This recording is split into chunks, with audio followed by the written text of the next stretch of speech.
എൻ്റെ നമസ്കാരം. മുഴുവൻ പത്രപ്രവർത്തകരെയും ഞാൻ ഈ പത്രസമ്മേളനത്തിലേക്ക് സ്വാഗതം ചെയ്യുകയാണ്. ഞാൻ സന്തോഷ് മണ്ടൂർ, പയ്യന്നൂരാണ്. എൻ്റെ രണ്ടാമത്തെ സിനിമയാണ് ബുള്ളറ്റ് ഡയറീസ്. ആദ്യ സിനിമ പനി ആണ്, ഫീവർ. അത് 2019 സ്റ്റേറ്റ് അവാർഡും IFFK ഫിക്രസി അവാർഡൊക്കെ ലഭിച്ചൊരു സിനിമയാണ്. ഒരുപാട് ഇൻ്റർനാഷണൽ ഫെസ്റ്റിവലിലും ഇൻ്റർനാഷണൽ അവാർഡും കിട്ടിയൊരു സിനിമയാണ്. റിലീസാവാൻ പോകുന്നേ ഉള്ളൂ. രണ്ടാമത്തെ സിനിമയാണ് ബുള്ളറ്റ് ഡയറീസ്. അത് നാളെ റിലീസാവാൻ പോവുകയാണ്. ധ്യാൻ ശ്രീനിവാസനാണ് നായകൻ, പ്രയാഗ നായികയും. ശ്രീകാന്തേട്ടൻ ഒരു നല്ലൊരു വേഷം അതിൽ ചെയ്യുന്നുണ്ട്, മുഴുനീള വേഷമാണ്.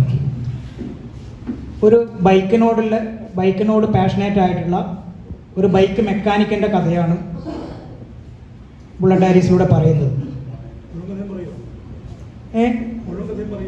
അല്ല, ഞാൻ പറയില്ല, തീർച്ചയായിട്ടും.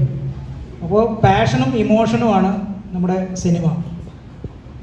അത്യാവശ്യം കോമഡിയും അതുപോലെ ഫീൽ ഗുഡ് ജോണറിലാണ് ഈ സിനിമ വന്നിരിക്കുന്നത്. മുഴുവൻ പേരെയും ഞാൻ ഈ സിനിമ കാണാൻ ക്ഷണിക്കുകയാണ്. ഇനി അടുത്ത് പ്രയാഗം.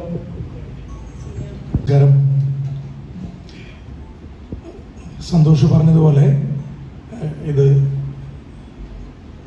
ബുള്ളറ്റ് അല്ലെങ്കിൽ ഒരു 2 വീലർ സ്വന്തമാക്കണം എന്ന് ആഗ്രഹിക്കാത്ത ആരുമില്ല.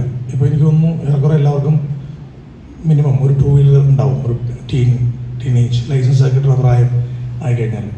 ശരിക്കും ഈ സിനിമ ഒരു ബുള്ളറ്റ് പ്രേമിയുടെ കഥയാണ്. അതുകൊണ്ട് ഒരു ബുള്ളറ്റ് സ്വന്തമാക്കണം എന്ന് ആഗ്രഹിക്കാത്ത ചെറുപ്പക്കാർ ആരും ഉണ്ടാവില്ല എന്ന് എനിക്ക് തോന്നുന്നു. അതുകൊണ്ട് തന്നെ അവരുടെ എല്ലാവരുടെയും കഥയാണ്. വളരെ സമാധാനമുള്ള, വളരെ സാവധാനത്തിൽ പറഞ്ഞു പോകുന്ന നല്ലൊരു സിനിമ. ഒരു ഇമോഷണൽ ഫിലിമാണ്. ധ്യാനും പ്രയാഗയുമാണ് പ്രധാന കഥാപാത്രങ്ങളെ അവതരിപ്പിക്കുന്നത്. കൂടാതെ രഞ്ജി പണിക്കർ, രഞ്ജിയേട്ടനും സുധീർ കരമന, ദെൻ അൽത്താഫ്, ഷാലു, സന്തോഷ് കീഴാറ്റൂർ, അങ്ങനെ നല്ലൊരു ക്യാരക്ടർ റോൾസ് കൈകാര്യം ചെയ്ത് മലയാള സിനിമയിൽ നിറഞ്ഞു നിൽക്കുന്ന മറ്റ് ധാരാളം പേരും ഈ സിനിമയിലുണ്ട്. ഞാനും ഇതിലൊരു പ്രധാന കഥാപാത്രത്തെ അവതരിപ്പിക്കുന്നുണ്ട്. നമ്മളിത് ചിത്രീകരണം നടന്നത് വളരെ റെയറായിട്ട് മാത്രമാണ് ആ പ്രദേശങ്ങളിൽ ഷൂട്ടിംഗ് നടന്നിട്ടുള്ളതെന്ന് എനിക്ക് തോന്നുന്നു. കണ്ണൂർ, കറുവഞ്ചാലും, പൈതൽ മല ഒക്കെ നമുക്ക് അറിയാവുന്ന. ഇപ്പം ബൈക്ക് റൈഡേഴ്സൊക്കെ സ്ഥിരമായി പോകുന്ന സ്ഥലമാണെന്ന് എനിക്ക് തോന്നുന്നു. ട്രക്കിങ്ങിനൊക്കെ പോകുന്ന സ്ഥലമാണ്. അവിടെയാണ് ഇതിനു മുമ്പ് അവിടെ നടന്ന സിനിമ പാൽത്തു ജാൻവറാണെന്ന് എനിക്ക് തോന്നുന്നത്, അല്ലേ? ആ പ്രദേശത്ത് നടന്നിട്ടുള്ള സിനിമ ആ ലൊക്കേഷനിലാണ്. അതുകൊണ്ട് വളരെ ഡിഫറെൻ്റ് ആയിട്ടുള്ള ടെറൈനിൽ നടക്കുന്ന ഒരു കഥയാണ്. ഔട്ട്ഡോറിലാണ് മുഴുവൻ സിനിമയും എക്സ്പ്ലോർ ചെയ്തിട്ടുള്ളത്. അതുകൊണ്ട് തന്നെ കേരളത്തിൻ്റെ വേറൊരു തരത്തിലുള്ള ഭൂപ്രകൃതിയും അതിൻ്റെ ഭംഗിയും ഒക്കെ നമുക്ക് കാണാൻ പറ്റും. ഫൈസലാണ് ഇതിൻ്റെ സിനിമാറ്റോഗ്രാഫർ. വളരെ പ്രതീക്ഷയോടെയാണ് ഞങ്ങൾ ഈ കൊച്ചു സിനിമ നിങ്ങളുടെ മുമ്പിലേക്ക് എത്തിക്കുന്നത്. വളരെ ഫാസ്റ്റ് ആയിട്ടുള്ള സിനിമകളും മാസ് സിനിമകളും ഇപ്പോൾ അതർ ലാംഗ്വേജ് സിനിമകളൊക്കെ ഇങ്ങനെ നിറഞ്ഞ് ഓടിക്കൊണ്ടിരിക്കുന്ന സമയത്താണ് ഞങ്ങളുടെ ഈ കൊച്ചു സിനിമയായിട്ട് ഞങ്ങൾ വരുന്നത്. V3M ക്രിയേഷൻസ് അവരുടെ രണ്ടാമത്തെ സിനിമയാണിത്. അവരുടെ ആദ്യ സിനിമ മധുര മനോഹര മോഹം, അത് വളരെ വലിയ ഹിറ്റായിരുന്നു. ഇത് ആ സ്വഭാവത്തിലുള്ള സിനിമയല്ല, ഇത് മറ്റൊരു തരത്തിലുള്ള സിനിമയാണ്.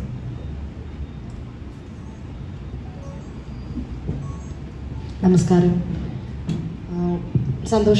സന്തോഷേട്ടൻ്റെ സിനിമയിൽ ഭാഗമാവാൻ സാധിച്ചത്. ബുള്ളറ്റ് ഡയറീസ് ആണ് പേര്. ധ്യാൻ ശ്രീനിവാസനാണ് ലീഡ് ചെയ്യുന്നത്. നല്ലൊരു സിമ്പിൾ കഥയാണ്, എന്നാൽ feel good family entertainer, proper അല്ലേ? ഇപ്പം കുടുംബസമേതം എല്ലാവർക്കും പോയി കണ്ട് എൻജോയ് ചെയ്യാൻ പറ്റുന്നൊരു സിനിമയാണ്. ശ്രീകാന്തേട്ടൻ പറഞ്ഞ പോലെ ഒരു നല്ല കാസ്റ്റ് തന്നെയുണ്ട്. രഞ്ജിയങ്ങൾ തൊട്ട് അല്ലേ, ഷാലു, സന്തോഷേട്ടൻ, ശ്രീകാന്തേട്ടൻ, സുധീരേട്ടൻ, lot of them. So all your favourite actors. Music 3 പാട്ടുകളുണ്ട്, 3 റിലീസ് ചെയ്തിട്ടുണ്ട് ഓൾറെഡി. ഷാൻ റഹ്മാനാണ്, ഷാനേട്ടനാണ് പാട്ടുകളെല്ലാം ചെയ്തിരിക്കുന്നത്. കൈതപ്പുറം സാറാണ് എഴുതിയിരിക്കുന്നത്. സോഷ്യലി റെലവൻ്റ് ആയ ചിത്രമായിരുന്നു അത്. കാരണം വെച്ചാൽ അത്രയും സമൂഹത്തിൽ നടക്കുന്ന ഒരു ട്രൂ ഇൻസിഡൻറ്റിലൂടെയാണ് അതിനകത്ത് കാണിച്ചിരിക്കുന്നത്. ഞാൻ എനിക്ക് കാണാൻ സാധിച്ചു. വളരെ നല്ലൊരു ഫിലിമായിരുന്നു. തീർച്ചയായും. അപ്പം അതിൽ നിന്ന് എന്തെങ്കിലും ഡിഫറെൻ്റ് ഒരു കൊമേഴ്ഷ്യൽ ലെവലിലേക്ക് ഈ ഒരു ചിത്രം ചെയ്യാനുള്ള കാരണം എന്താണ്? ആദ്യത്തെ സിനിമ ഞാൻ ഓരോ സബ്ജക്റ്റിനെയും ബേസ് ചെയ്തിട്ടാണ് ഓരോ സിനിമ ചെയ്യാൻ ആഗ്രഹിക്കുന്നത്. എല്ലാം സബ്ജക്റ്റ് വൈസാണ് ഞാൻ അതിനെ സിനിമയെ അപ്രോച്ച് ചെയ്യാൻ ആഗ്രഹിക്കുന്നത്. അപ്പോൾ പനി അത്തരം സോഷ്യൽ റെലവൻ്റ് ആയിട്ടുള്ള സോഷ്യൽ ഇഷ്യൂ ആണ്. ഇന്ന് നടക്കുന്നൊരു കഷ്ടമാണത് തമിഴ്നാട്ടിൽ. ആ കഷ്ടത്തെ ബേസ് ചെയ്തിട്ടാണ് ആ സിനിമ. പക്ഷേ എൻ്റെ ലൈഫിൽ 2 റിയൽ ഇൻസിഡൻറ്റിനെ ബന്ധപ്പെടുത്തിയിട്ടാണ് ഈ സിനിമ ബുള്ളറ്റ് ഡയറീസ് ഉണ്ടാക്കിയിരിക്കുന്നത്. അപ്പോൾ സ്വാഭാവികമായും നമ്മളെ എടുത്ത് വരുന്ന സബ്ജക്റ്റ് അതിനനുസരിച്ചിട്ടുള്ള ട്രീറ്റ്മെൻറ്റാണ് ഞാൻ ആഗ്രഹിക്കുന്നത്. ഇനിയും ഈ 2 രീതിയിലുള്ള സിനിമകൾ ചെയ്യാൻ എനിക്ക് താല്പര്യമുണ്ട്. ഇത് നോർമലി നമ്മൾ ഒരുപാട് ഇങ്ങനത്തെ ഇൻസ്പിറേഷൻ അല്ലെങ്കിൽ എന്താ പറയുക ഒരു ബുള്ളറ്റിനെ വെച്ചിട്ട് അല്ലെങ്കിൽ ഫുട്ബോളിനെ വെച്ചിട്ട് അങ്ങനത്തെ ക്രൈസിനെസ് ഉള്ള സിനിമകൾ നമ്മൾ ഇതിന് മുമ്പ് കണ്ടിട്ടുണ്ട്. അതിൽ നിന്ന് എങ്ങനെ ഡിഫറെൻ്റ് ആവുന്നു ഈ ബുള്ളറ്റ് ഡയറീസ് എന്ന ചിത്രം? അതാണ് ഈ ബുള്ളറ്റിനോടുള്ള പ്രണയമാണ് യഥാർത്ഥത്തിൽ ധ്യാനം. അപ്പോൾ ആ പ്രണയമാണ് നമ്മളിതിൽ സാധാരണ എല്ലാവരുടെ വീട്ടിലും ബൈക്കും ബുള്ളറ്റും കാറുകളൊക്കെ ഉണ്ടാവും. പക്ഷേ എങ്ങനെയാണ് ഒരു വണ്ടിയെ, നമ്മളെ കൊണ്ടുപോകുന്ന വണ്ടിയെ ഒരു ചെറുപ്പക്കാരൻ എങ്ങനെയാണ് പ്രണയിക്കുന്നത് എന്നുള്ളതാണ് ഈ സിനിമ പറയുന്നത്. അതിനപ്പുറത്ത് ഈ മറ്റൊരു തലത്തിൽ ഇതൊരു ഇമോഷണലി കണക്റ്റായി മറ്റൊരു വ്യക്തിക്ക് ഇതൊരു ഇമോഷണൽ കണക്റ്റ് ആവുന്ന രീതിയിലേക്ക് ഈ സബ്ജക്റ്റ് മാറുന്നുണ്ട്. അപ്പോൾ പാഷനും ഇമോഷനുമാണ് ഈ സിനിമയിൽ ഞാൻ ഉദ്ദേശിക്കുന്നത്.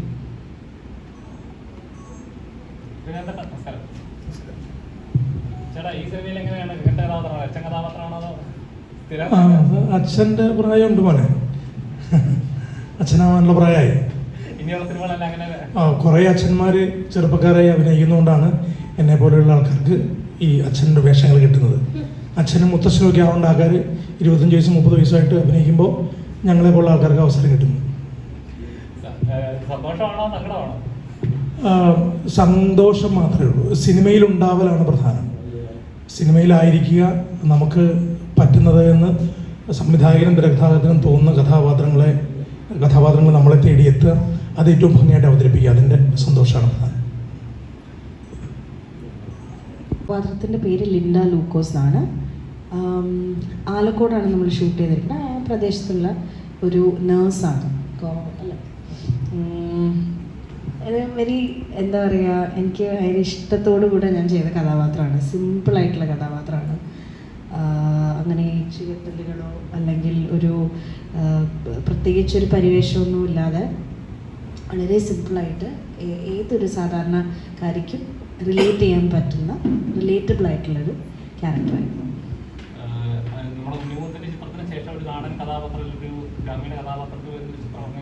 അതെ, ഗ്രാമീണ പശ്ചാത്തലമാണ് ഈ സിനിമയുടെ ഇത്. പക്ഷെ മറ്റേ ഒരു മുறை വന്ന് പാർത്തായ ആ ഒരു ഇതല്ല, നാടൻ വേഷമാണ് എന്നതിലുപരി ഇതൊരു വളരെ സിമ്പിളായിട്ട് എന്നാൽ ഇമോഷൻ വെച്ച് കണക്ട് ചെയ്യാൻ നമുക്ക് പറ്റുന്നൊരു കഥാപാത്രമാണ്. ഞാൻ ലുക്സിൻ്റെ മാത്രം ഇതിലല്ല പറയുന്നത്. നാടൻ വേഷം ഇട്ടതുകൊണ്ട് കഥാപാത്രം സിമ്പിളാവുന്നു എന്നല്ല, പക്ഷേ ക്യാരക്ടർ സ്കെച്ച് അങ്ങനെ തന്നെയാണ്. പിന്നെ എനിക്ക് തോന്നുന്നു സന്തോഷ് ചേട്ടൻ്റെ പനിയാണെന്നുണ്ടെങ്കിലും ബുള്ളറ്റ് ഡയറീസ് ആണെന്നുണ്ടെങ്കിലും ഞാൻ വേറെയും ഒരു സ്ക്രിപ്റ്റ് സന്തോഷിൻ്റെ കേട്ടായിരുന്നു. ഇതൊക്കെ എനിക്ക് മനസ്സിലായത് കുറേ കൂടി ഇമോഷൻസായിട്ട് കണക്ട് ചെയ്ത് ആൾക്കാരെ കണക്ട് ചെയ്യിപ്പിക്കാൻ പറ്റുന്ന വിധമാണ്. ആ ഒരു വാല്യൂ, അങ്ങനത്തെ ഒരു വാല്യൂ ഉള്ള സ്ക്രിപ്റ്റ്സാണ് സന്തോഷ് ചേട്ടൻ്റേത്. അപ്പോൾ തീർച്ചയായിട്ടും അതാ ഞാൻ പറഞ്ഞത്, it will not feel to touch your heart. ഹൃദയസ്പർശിയായിട്ടുള്ള ഒരു സിമ്പിൾ ഫീൽ ഗുഡ് ഫിലിം ആയിരിക്കും ഇത്. ഞാൻ പറഞ്ഞതിൽ വല്ല തെറ്റുണ്ടോ?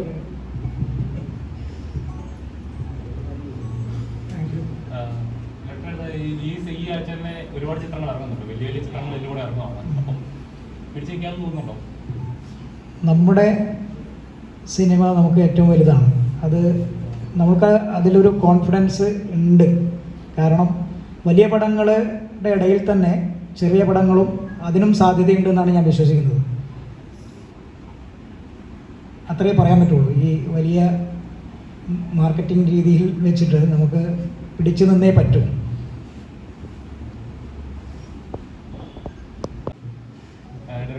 ഇപ്പോൾ ധ്യാൻ ചേട്ടൻ എന്തുകൊണ്ട് കാരണം നോർമലി പ്രൊമോഷൻസ് ഒക്കെ ധ്യാൻ ചേട്ടൻ ആരും വരാറില്ല. എന്തുകൊണ്ടാണ് ധ്യാൻ ചേട്ടൻ വന്നില്ല? ഞാൻ ഒരു പടത്തിൻ്റെ ഷൂട്ടിലാണിപ്പോൾ. ഇന്ന് വൈകുന്നേരം ഒരു ഷൂട്ട് കഴിഞ്ഞിട്ട് പൊള്ളാച്ചിയിലേക്ക് വിനീത് ശ്രീനിവാസൻ്റെ പടത്തിലേക്ക് പോവാണ്. നല്ല തിരക്കിലാണ്, അതുകൊണ്ടാണ് ഞാൻ വരാത്തത്. അല്ലെങ്കിൽ മറ്റ് സമയക്കുറവ് കൊണ്ട് മാത്രമാണ്.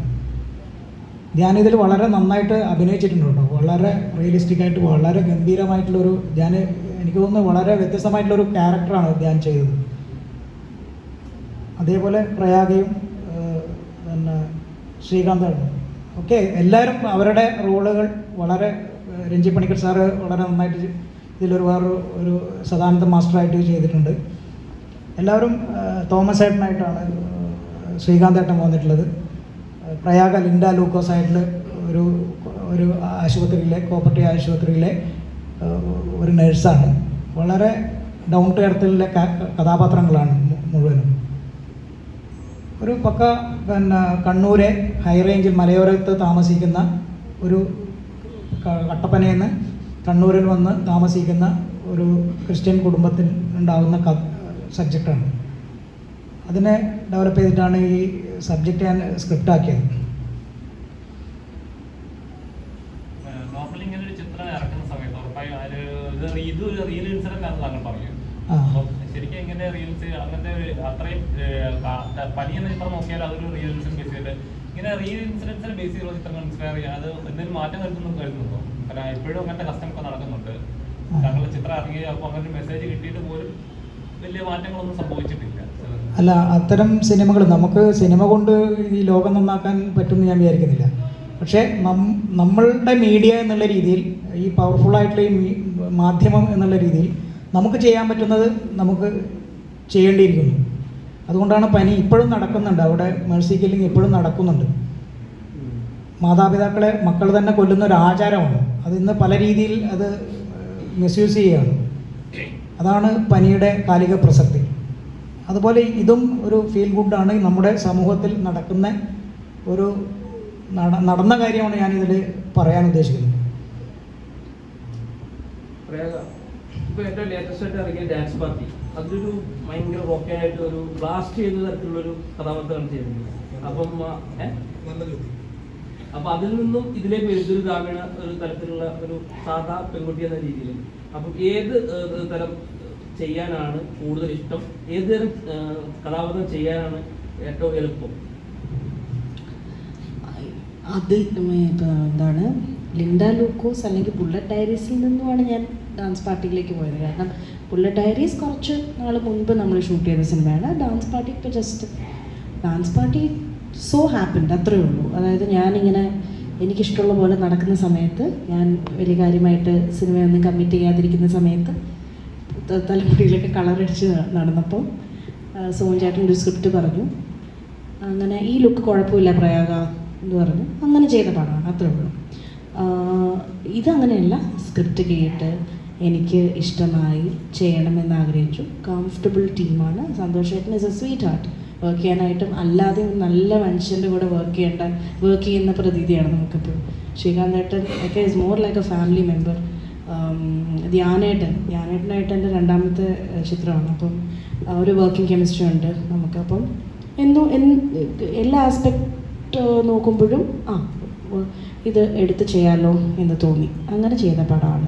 പിന്നെ പെർഫോമൻസ് വൈസ് ഞാൻ മലയാളത്തിൽ എനിക്ക് ഭയങ്കരമായിട്ട് പെർഫോമൻസ് സ്കോപ്പുള്ളൊരു കഥാപാത്രം കിട്ടിയിട്ടുണ്ടെന്ന് വെച്ചാൽ ഉണ്ടാവും. പക്ഷെ നിങ്ങളാരും ചിലപ്പം അത് അത്ര കമേഴ്ഷ്യലി ഇപ്പോൾ വിശ്വാസപൂർവ്വം മൻസൂറൊക്കെ ഞാൻ ചെയ്തിട്ടുണ്ട്, പി.ടി. കുഞ്ഞു മുഹമ്മദ് സാറിൻ്റെ. അത്തരം കഥാപാത്രങ്ങൾ സബ്സ്റ്റൻസുള്ള സ്പേസുള്ള എന്നെ ചാലഞ്ച് ചെയ്യുന്ന ആണ്. I think that's the right one. കഥാപാത്രങ്ങൾ ചെയ്യണം എന്ന് തന്നെയാണ് ആഗ്രഹം. പക്ഷെ നമുക്കിപ്പം ഡ്യൂ കോഴ്സിൽ വരുന്നതല്ലേ എടുക്കാൻ പറ്റുള്ളൂ.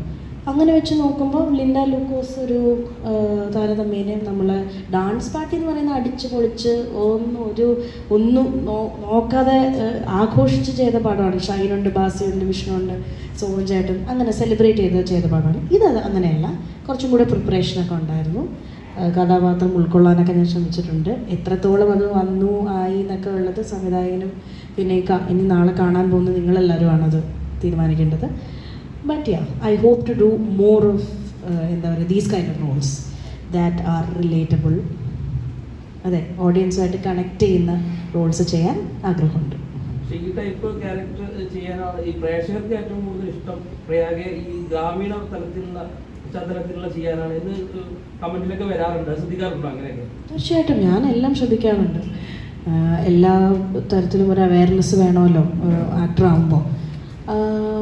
പേഴ്സണൽ ലൈഫ് വേറെ, അതിപ്പോൾ എങ്ങനെ നടക്കുന്നു എന്താണ് ചെയ്യണമെന്നുള്ളതൊന്നും ആദ്യം ലുക്ക് ഔട്ട് ആവേണ്ട ആവശ്യമില്ല. പക്ഷേ കഥാപാത്രങ്ങൾ തീർച്ചയായിട്ടും ഓഡിയൻസ് എന്താണ് എന്നിൽ നിന്ന് എക്സ്പെക്റ്റ് ചെയ്യുന്നത്.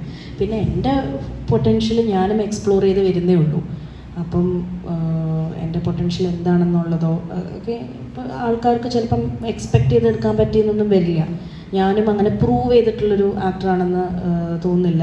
അങ്ങനെ ആ ഒരു പോയിന്റിലെത്തിയെന്ന് ഞാൻ വിചാരിക്കുന്നുമില്ല. അപ്പം അതിന് ഇനിയും ടൈമുണ്ട്. ഞാനങ്ങനെ ഒരു ഷെൽഫ് ലൈഫ് കാണുന്നില്ല. ഇത്രയും നാൾ സിനിമയിൽ നിന്നിട്ട് പിന്നെ അങ്ങനെയൊന്നുമില്ല. നമുക്ക് പറ്റാവുന്ന കാലത്തോളം സിനിമകൾ ചെയ്യാം, നല്ല കഥാപാത്രങ്ങൾ. എനിക്ക് ഒരു ധൃതിയില്ല. എന്നെ സമയമെടുത്ത് ആൾക്കാരെ അക്സെപ്റ്റ് ചെയ്താൽ മതി. പിന്നെ ഞാനും ബെറ്റർ ആവട്ടെ. ഞാനും ലൈഫിൽ കുറേ എക്സ്പീരിയൻസസ് ഒക്കെ കിട്ടി. നല്ല നല്ല സിനിമകൾ, നല്ല നല്ല ആക്ടേഴ്സിൻ്റെയും ടെക്നീഷ്യൻസിൻ്റെയൊക്കെ കൂടെ വർക്ക് ചെയ്ത് ഞാനും കുറച്ച് അറിവ് നേടട്ടെ. അപ്പം ഞാനും ഓട്ടോമാറ്റിക്കലി നാച്ചുറലി ബെറ്റർ ആവും. നാച്ചുറൽ പ്രോഗ്രഷൻ ഉണ്ടല്ലോ എല്ലാ ആക്ടേഴ്സിനും, അല്ലേ, എല്ലാ ആർട്ടിസ്റ്റുകൾക്കും. അപ്പോൾ അങ്ങനെയുള്ളൊരു ഗ്രോത്ത് എനിക്കും ഉണ്ടാവണം, അല്ലെങ്കിൽ ഉണ്ടാവട്ടെ എന്നാണ് ഞാൻ വിചാരിക്കുന്നത്. തമിഴിലെ ചിത്രം നല്ല രീതിയിൽ ഒരു വൈറൽ ചിത്രമായിരുന്നു. നവരസ പിസാസാണ് ആദ്യം ചെയ്തത്. അപ്പോൾ അങ്ങനത്തെ ഒരു കഥാപാത്രം, അതേപോലത്തെ കഥാപാത്രം മലയാളത്തിൽ കിട്ടണമെന്ന് ആഗ്രഹിച്ചിട്ടുണ്ട്. അതുപോലത്തെ ഇനിയിപ്പോൾ എനിക്ക് ചെയ്യേണ്ട ആവശ്യമില്ലല്ലോ. മലയാളത്തിൽ അതേപോലെ റെലവൻ്റ് ആയിട്ടുള്ള അത്രയും ബെറ്ററുള്ള. Okay, now I get your point. Yes, തമിഴിൽ പിസാസ് ഞാൻ ചെയ്തത് മിഷ്കിൻ സാറിൻ്റെ പിസാസ് എനിക്ക് ഒത്തിരി ഇപ്പോഴും ആൾക്കാർ അത് നോട്ട് ചെയ്ത് സംസാരിക്കാറുണ്ട്. എന്നാൽ എനിക്ക് ഒരു ഡയലോഗേ ഉള്ളൂ ആ സിനിമയിൽ. അപ്പ എന്ന് വിളിക്കുന്നു ഒറ്റൊരു ഡയലോഗ്. അപ്പോൾ അങ്ങനെ പറയുമ്പോൾ നവരസയിൽ ഒരുപാട് ഡയലോഗുണ്ട്, പാട്ടുണ്ട്. ഡെഫിനറ്റ്ലി ഗൗതം സാറിൻ്റെ സ്ക്രിപ്റ്റും ഡിറക്ഷനും, Suriya sir, Netflix, PC Sreeram sir, Mani Ratnam sir producing it. That was like a package, like a performance, out and out, തുടക്കം തൊട്ട് ഒടുക്കം വരെ. ഞാൻ പറയുന്നത് എത്രത്തോളം ഇമ്പാക്റ്റ് ഒരു കഥാപാത്രം ഓഡിയൻസിൽ ഉണ്ടാക്കുന്നു എന്നതിൽ കൂടെയുണ്ട് കുറച്ച് കാര്യങ്ങൾ. അപ്പം ഇമ്പാക്റ്റ്ഫുൾ ആയിട്ടുള്ള, ഇപ്പം നാളെ എനിക്ക് സന്തോഷമായിട്ട് നല്ലൊരു സ്ക്രിപ്റ്റ് എനിക്ക് തന്നിട്ട് എൻ്റെ അടുത്ത് പറയാണ്, പ്രയാഗ ഒരു 5 മിനിറ്റേ ഉള്ളൂ, അല്ലെങ്കിൽ ഒരു 5 സീനേ ഉള്ളൂ, but if that is impactful, if as an actor എനിക്കത് ചലഞ്ചിങ് ആയിട്ട് എൻ്റെ ആക്ടറിൻ്റെ ബെസ്റ്റ് പുറത്ത് കൊണ്ടുവരാൻ പൊട്ടൻഷ്യലുള്ളൊരു കഥാപാത്രമാണെന്നുണ്ടെങ്കിൽ ഡെഫിനറ്റ്ലി എനിക്കിനി അങ്ങനത്തെ കുറച്ച് സ്പേസ് ക്യാരക്ടേഴ്സ് എക്സ്പ്ലോർ ചെയ്യണം എന്നാണ്. ഈ നായിക എന്ന് പറഞ്ഞ് മറ്റേ ആ ഒരു ബോക്സിൽ മാത്രം നിൽക്കണം എന്ന് ഞാൻ I don't care how people see me, view me. ഒരു പോയിന്റ് വരെയാ, പക്ഷെ അത് കഴിഞ്ഞ് കഴിഞ്ഞിട്ട് ഐ ഡോണ്ട് റിയലി കെയർ. അപ്പം I'd also like to explore character roles. So, yeah, that's about it.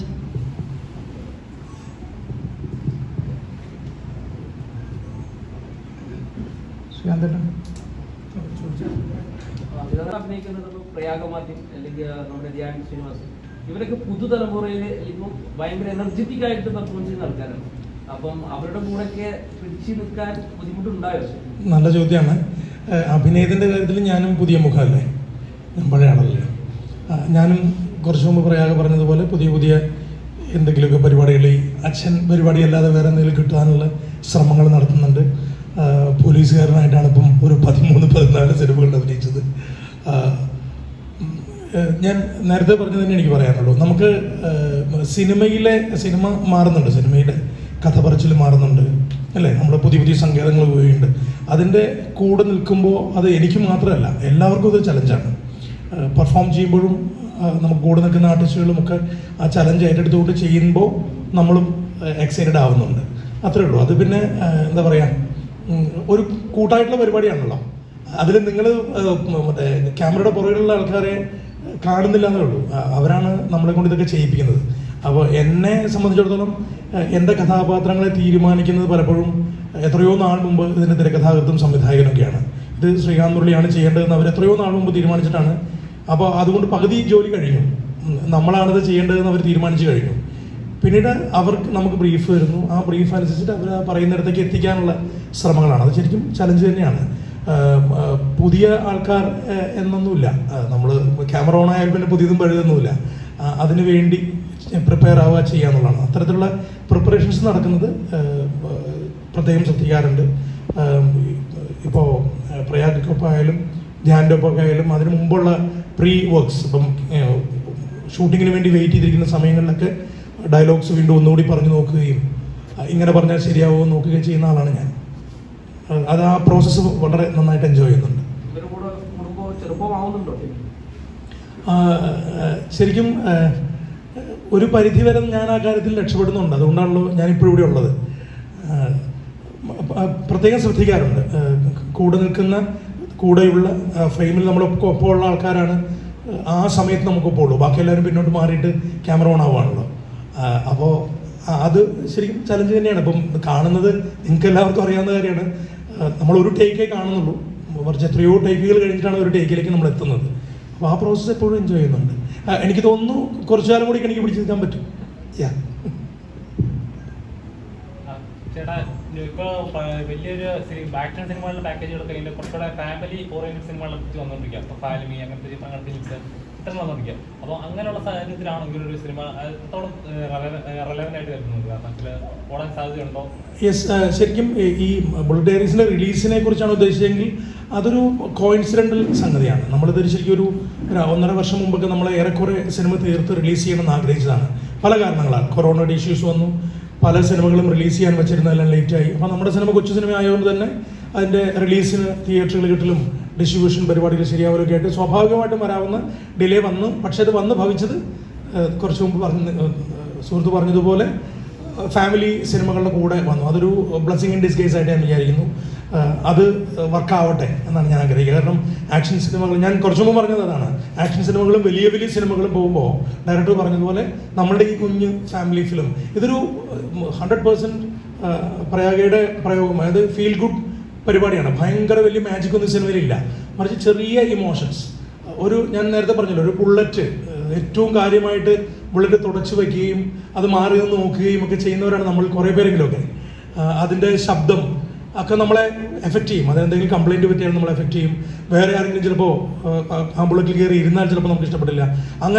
അങ്ങനെയുള്ളവരുമുണ്ട്. മറ്റുള്ള ആൾക്കാരെ വണ്ടി എടുത്തുകൊണ്ട് പോകുമ്പോൾ സന്തോഷിക്കുന്നവരുണ്ട്. അപ്പോൾ ഭയങ്കര ഒബ്സെഷനുള്ള ഒരു കഥയാണ്. അപ്പോൾ നമുക്കെല്ലാവർക്കും നമ്മളുടെ എല്ലാം ഉള്ളിലെ ആ ഒരു ആത്മാംശം പിടികിട്ടുന്ന എനിക്ക് തോന്നുന്നു. നമ്മളെ റിലേറ്റ് ചെയ്യും.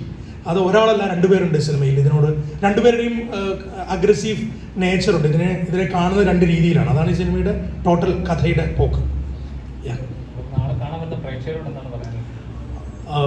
ഞാനാണോ പറയേണ്ടത്?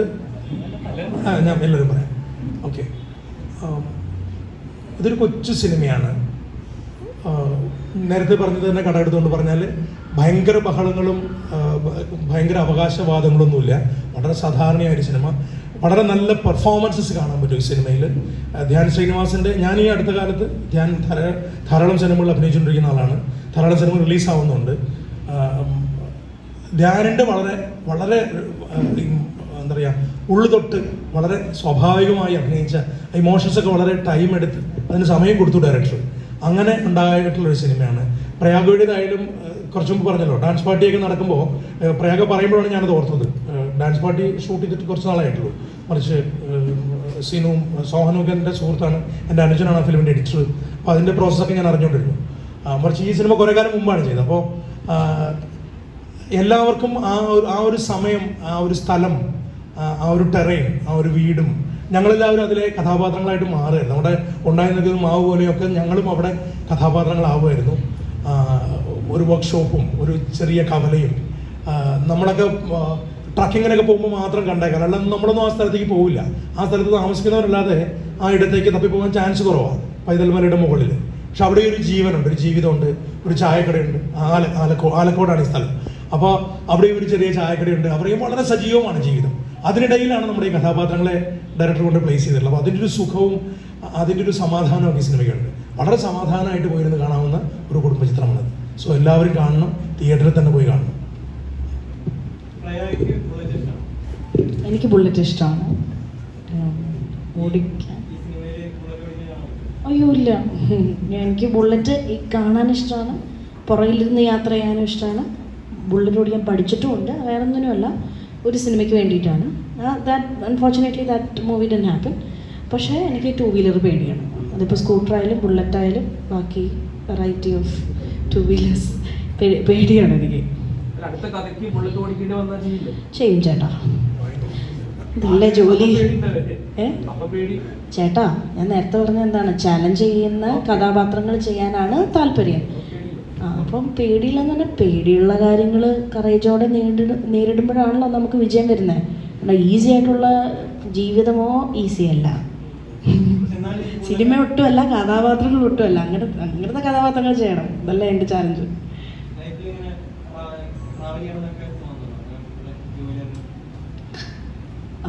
ഇല്ല, പേടിയാണെന്ന് പറഞ്ഞല്ലോ. ആ സിനിമയിലൊക്കെ ഇങ്ങനെ പഠിച്ചിട്ട് ഓടിച്ചാൽ പോരെ, അത് കുഴപ്പമില്ല. ഒരു ആക്ഷൻ കട്ടിൻ്റെ ഇടയിൽ മാത്രമേ നിൽക്കുള്ളൂ.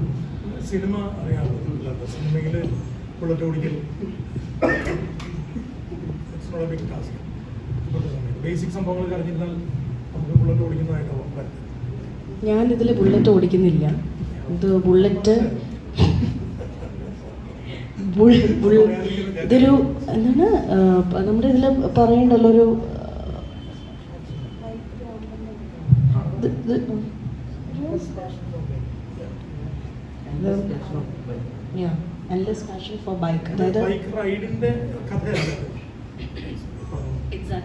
ഇത് ബൈക്ക് റൈഡറുടെ കഥയല്ല, ബൈക്കിനെ സ്നേഹിക്കുന്ന ഒരാളുടെ കഥയാണ്. ആരും അങ്ങനെ വിചാരിക്കരുത്. റോഡ് മൂവി അല്ല ഇത്. ഇതൊരു ഒരു സ്ഥലത്ത് മാത്രമുള്ള ഒരു ബൈക്കിനെ സ്നേഹിക്കുന്ന ഒരാളുടെ കഥയാണ്. അങ്ങനെ ധരിക്കാനേ പാടില്ല. ഓക്കെ,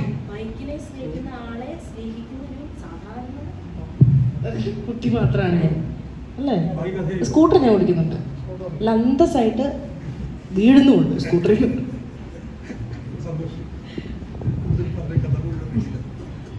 ഒരു നിങ്ങളുടെ ഹൃദയത്തിൽ തൊടുന്ന ഒരു കൊച്ചു സിനിമ എന്തായാലും മനസ്സിൽ ഒരു ഫീൽ ഉണ്ടാക്കാതെ ഈ സിനിമ കണ്ട് നിങ്ങൾക്ക് പോകാൻ പറ്റില്ല. നേരത്തെ പറഞ്ഞ ചേട്ടൻ കണ്ടതുപോലെ എൻ്റെ ആദ്യത്തെ സിനിമ നിങ്ങൾ കണ്ടു എന്നല്ല പറഞ്ഞു. അപ്പോൾ എന്താണ് തോന്നിയത്? നല്ല ഇമോഷണൽ മൂവിയായിരുന്നു. ശരിക്കും സ്ക്രീൻ കാണാൻ ആ ഫീൽ നമുക്ക് മനസ്സിലായത് കിട്ടുന്നുണ്ടല്ലോ. അതേപോലെ തന്നെ മറ്റൊരു ഇമോഷണൽ ഫീൽ ഗുഡ്, അത്യാവശ്യം കോമഡിയൊക്കെ ജോണി ആൻ്റണി സാറൊക്കെ പിന്നെ അൽത്താഫൊക്കെ നല്ല നന്നായിട്ട് കോമഡിയൊക്കെ ചെയ്തിട്ടുണ്ട്. അങ്ങനെ ഇമോഷനും പാഷനും അതാണ് ഈ സിനിമ. കൊച്ചു സിനിമയാണ്, വലിയ സിനിമകൾ വരുന്നുണ്ട് അടുത്താഴ്ച. അപ്പോൾ അതിൻ്റെ ഒന്നിച്ച് നമ്മുടെ കൊച്ചു സിനിമയും പ്രേക്ഷകർ ഇഷ്ടപ്പെടുമെന്നുള്ള വിശ്വാസത്തിലാണ് നാളെ തിയേറ്ററിൽ മുഴുവൻ ആൾക്കാരും പോയി കാണണമെന്ന് അഭ്യർത്ഥിക്കുകയാണ്. I must appreciate you for watching Pani. Critically acclaimed ആയിട്ടുള്ളൊരു പടമാണ്. മാത്രമല്ല ഇങ്ങനെ മീഡിയ ഇത്രയും വന്ന് ഇങ്ങനെ നിൽക്കുമ്പോൾ അതിലൊരാൾ സിനിമ കണ്ടു പറയണത് ഇസ് കമൻറ്റബിൾ. Thank you. IFFKയിലാണോ കണ്ടത്? അവിടെ ഏറ്റവും മികച്ച മലയാള സിനിമക്കുള്ള ഫിപ്രസ്കി അവാർഡ് ലഭിച്ചിട്ടുണ്ട്. പിന്നെ അപ്പോൾ എല്ലാവരും സിനിമ കാണുക, ഞങ്ങളെ പ്രോത്സാഹിപ്പിക്കുക, ഇനിയും സിനിമ ചെയ്യാനുള്ള ഊർജം പ്രേക്ഷകർ തരുക. ഇതാണ് എനിക്ക് പറയാനുള്ളത്. Thank you very much. Thank you so much. Bullet കൂടി ഓടിച്ചു പോയാൽ എനിക്ക് സമാധാനം. സോറി, അറിഞ്ഞില്ല. Thank you. നന്നായിട്ടൊന്ന് പഠിപ്പിച്ചു തന്നേക്കണേ. അതൊന്നും പറയാനില്ല. Thank you so much. വലിയ വാച്ചിൽ പോലെ സിനിമ ഒന്നും ചെയ്യാൻ ഇടയ്ക്ക് ഇത് മുങ്ങിപ്പോകാതിരിക്കാവുന്നതാണ്.